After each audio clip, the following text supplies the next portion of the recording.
Hello, this is Games Help Me Forget. I am Jay, and today I'm going to talk to you about bar work. Or, well, more specifically, I want to talk about the disconnect that occurs between the people at the top and the people at the bottom. So, for example, me, I work in a bar. I am very much the guy at the bottom of the pile. And above me, there's a manager. And above my manager, there's an area manager. And then if you go high enough, you eventually get to the top of the company. And you've got head office, which is somewhere in London. And you've got shareholders and directors. And that's what I'm talking about. I'm talking about the disconnect that occurs between them and people like me. And although you could probably apply this to any job, I think this disconnect is mostly specific to jobs like bar work, restaurant work, and retail. And to give you an example of what I mean, I'm going to use my job. So, I work in a bar.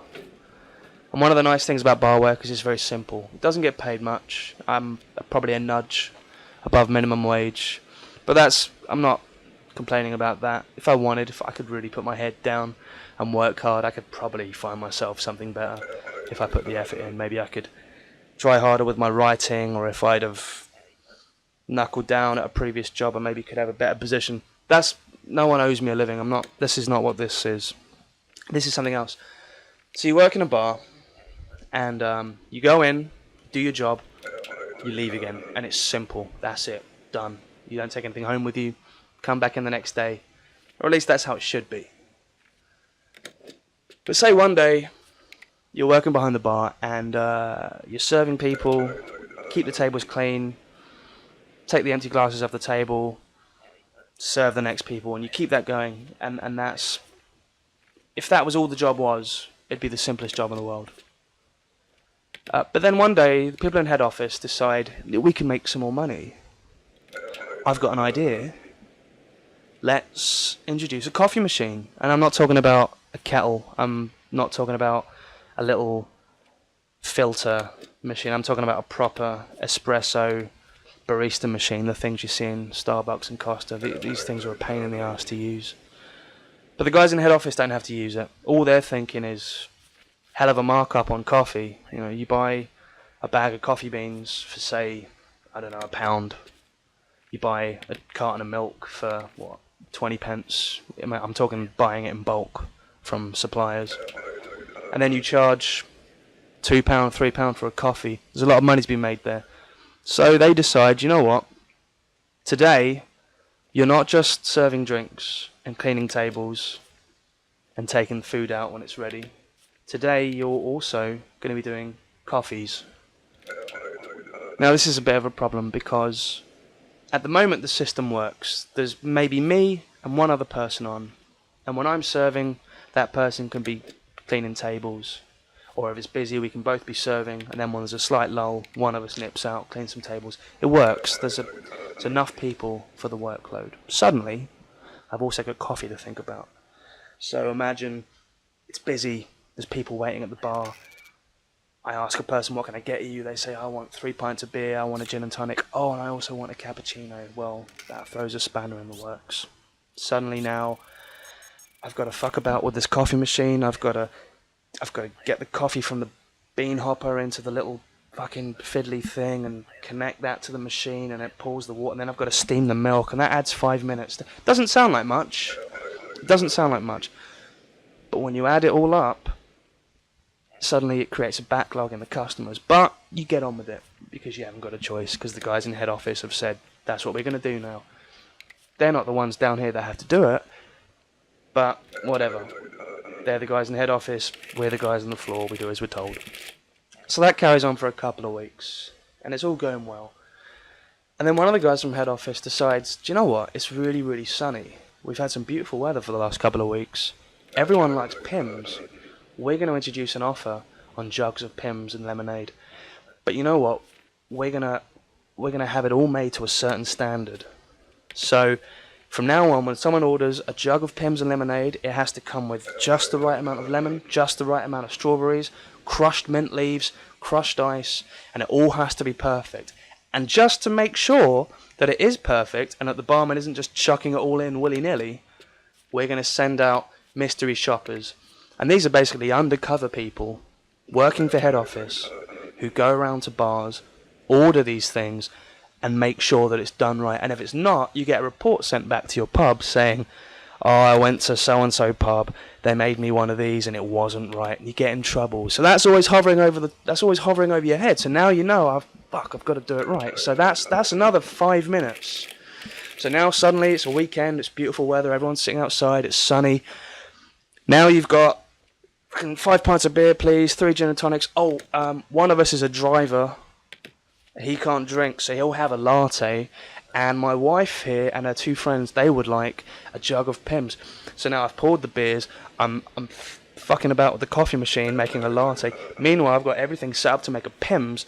And then my other colleague, my work, is busy making another jug of Pimm's of their own, and they've got a big order. There's glasses piling up on the tables, and we've got too much to do. And it creates a backlog. But the guys at head office make the rules, so we do it. We don't have a choice.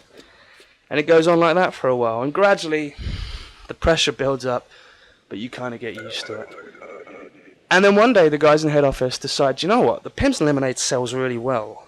And I've noticed that some of these cocktail bars in London, they make a hell of a lot of money. And they charge like £7 for a cocktail, almost pretty much just because it's a cocktail. Because it has a fancy name, they can chuck a couple of quid on. That's a license to print money. So one day, they send a menu down and says, right, from now on, we're offering cocktails.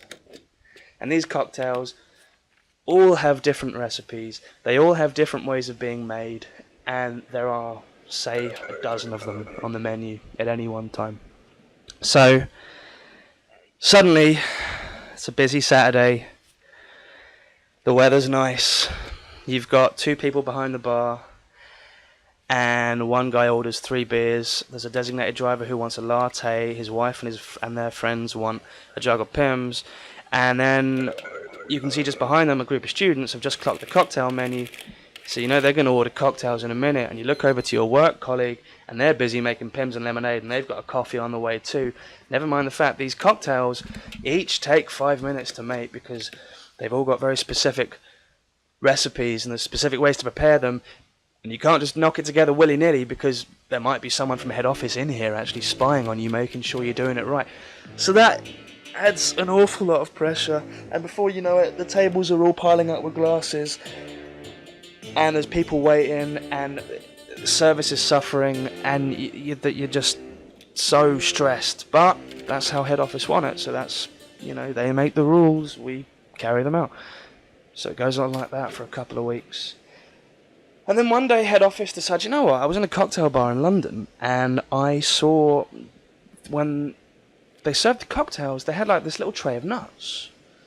And I looked behind the bar, and there was this whole array of loose snacks, like jars of nuts. And it wasn't like, we've got crisps, and we've got packets of peanuts behind our bar, which is, KP nuts and Golden Wonder crisps and what. We've got all that. Every pub's got that.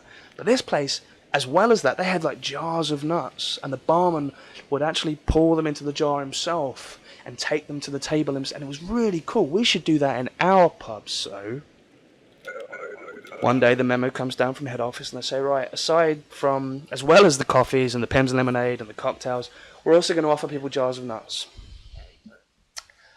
So when you're pouring the drinks and you're making the Pimm's and lemonade and you're making the cocktails and you're making the latte for the guy who's driving, you've also got someone else ordering 3 jars of nuts, which means you've got to get the ramekins out, and you've got to measure the nuts out, and you've got to measure them out just right, remember, because this is stock, and you're dealing with profit, and you don't want to give anyone too much. And remember, there could be a guy from head office floating about, watching what you're doing, making sure you're not giving away too much. So it's got to be just right, which of course is time consuming, because it would be nice just to be able to upend the jar and tip it in there. Do it by eye, but no, you can't do that because that's against policy. So you've got to do it just right, and there's someone there watching, and so you're pouring 3 beers, a gin and tonic, and a Pimm's and lemonade, and you've got a coffee on the way, and you've just seen over the shoulder of the person you're serving, a massive group of students have walked in, and they've just clocked the cocktail menu. Meanwhile, your colleague is serving someone, and you can tell they're looking at the menu of all the loose snacks, and they're checking out whether they want wasabi nuts or pretzels or raisins or cashews. So that's going to fucking take ages. Help isn't coming from them anytime soon. And you look over the bar, and the tables are covered in empty glasses, and they're wet, and there's plates that need to be collected, and there's no hope, and help isn't coming from anywhere anytime soon. And you look around and you realise you can't cope anymore. But head office make the rules, and that's what they've decided, so that's the way it's going to be. And if you've never felt what that's like, if you've never worked in a place that's like that, and you want to know what that feels like, then I recommend you play Papers, Please.